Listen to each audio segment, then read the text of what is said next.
We already know that every single home buyer and home seller in your marketplace, they're going to buy or sell with or without you.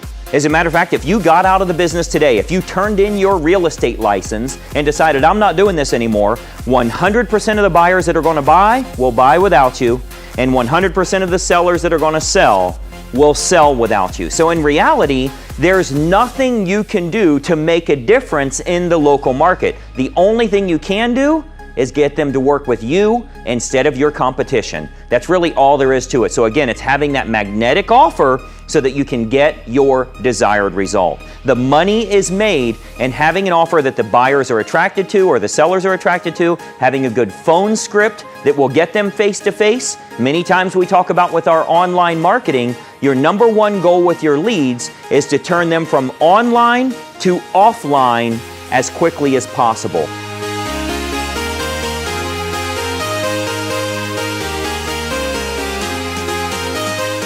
Hey, thanks so much for watching this video. Hopefully you found it incredibly helpful. Subscribe to this YouTube channel. Click the subscribe link so you can get notice of new videos as we get them loaded. Additionally, you'll want to check out the description of this video for some additional links that'll help you with growing your business.